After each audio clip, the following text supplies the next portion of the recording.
हर हर महादेव।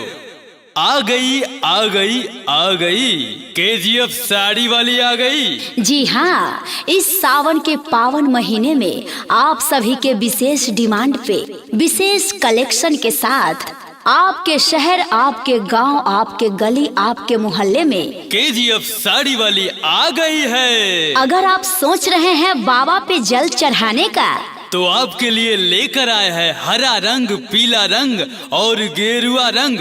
तो हमारे प्रचार गाड़ी के पास आइए और सावन का विशेष लाभ उठाइए। ए भौजी होई देखा ना, केजीएफ साड़ी वाली फिर आ गईली हो। अरे हाँ हो, तनी बोलावा ना, हमके सावन के साड़ी लेवे के बा। अच्छा रुको बोलावा तनी। ए साड़ी वाली इन्हें सुनबू। अरे अब की सावन में का रखले बाड़ू, तनी बताइबू। हाँ तो सुना ना। सावन में कर सिंगार हरियर हो, बन जाइबू भोले दानी के डियर हो। अच्छा बड़ी निमन होती बतावा। सावन में कर सिंगार हरियर हो, बन जाइबू भोले दानी के डियर हो। अरे सब दुख ताहर ओढ़ा जाई हो, ओढ़ा जाई हो। अच्छा तो खोल के दिखावा तो, होई ललका, होई पियरका, अतुन होई हरियर का दिखा देबू। अरे ये घड़ी हरियरका पियरका गेरुए कलर तो चलते बस सावन में। कौन दिखावा तो बहिना, तनी दिखावा तो। अरे हैलो न हई, देखा भइल बाटे ओम के कढ़ाई हो, साड़ी पहनबो त भाग जग जाई हो। देखा भइल बाटे ओम के कढ़ाई हो, साड़ी पहनबो त भाग जग जाई हो। बोला बोला शंकर भगवान की जय। आया बहिनी, साड़ी के साथ साथ और बहुत कुछ लेके आइल बानी। राउर श्रीमान जी खातिर गेरुआ कलर के गमछा, गेरुआ कलर के सेंडो गंजी, बबुआ बुच्ची खातिर बहुत कुछ बा।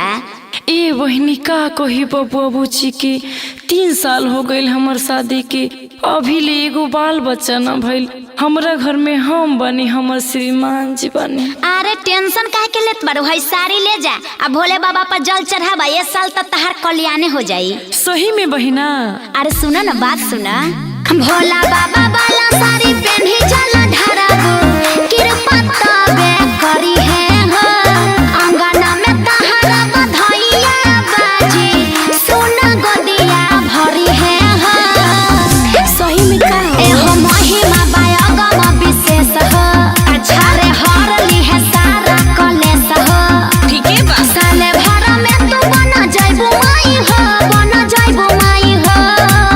अच्छा ठीक बा बहिना, हमरा श्रीमान जी खातिर एगो सेंडो गंजी, एगो गेरुआ कलर के गमछा दे दे, आ हमरा खातिर एगो गेरुआ कलर के साड़ी। लेकिन कौन साड़ी हमरा पे ठीक लागी बहिना, तनी तू ही बतावा ना। अरे हई ले जा, आँख बंद करके। देखा भइल बाटे ओम के कढ़ाई हो, साड़ी पहनबो त भाग जग जाई हो। देखा भइल बाटे ओम के कढ़ाई हो, साड़ी पहनबो त भाग जग जाई हो। म्यूजिक बाय रविराज देवा। आ ये दीदी, एगो गेरुआ कलर की सूती साड़ी रखले बाड़ू, सोचा तानी अपना आमा जी खातिर ले ली। यही सोमवार के उनके देवघर जाए के प्लान बा। अरे तहार आमा जी एकदम खुश हो जाई हैं। हई ले जा, खटाऊ मिल के सूती साड़ी, एकदम नया डिजाइन लेटेस्ट में बा। हाँ ता दिखावा तो बहिना। साजा धज के जाई हा तू गाँव के शिवाला, करी हा पूजा पाठ हो। खुश रही है तहार पूरा परिवार हो, जोड़ी हा भोला भिड़ी हाथ हो। अरे लेला हई तेरा सुला बाला, ओभी फेरी है नजर डमरू वाला। अच्छा रे मौका मिलल फायदा तू ला उठाई हो, अरे ला उठाई हो। आइए दीदी, हई पियर का साड़ी की कितना दाम बा? अरे हई 1299 के साड़ी बा, लेकिन तहरा खातिर 400 लगा देनी। सावन के ऑफर चलता है, यही से। अरे बाप रे, इ तो बड़ी सस्ता लागत हो। सस्ता तो पड़ले बा। अच्छा बहिना, इ 400 वाला साड़ी तने दिखाओ तो। देखा भइल बाटे ओम के कढ़ाई हो, साड़ी पहनबो त भाग जग जाई हो।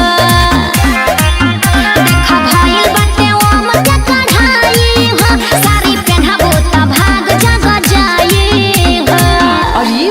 इतना नीमन नीमन साड़ी रैलू कि तहार सब बिक गइल। फिर सावन में आइहा हो।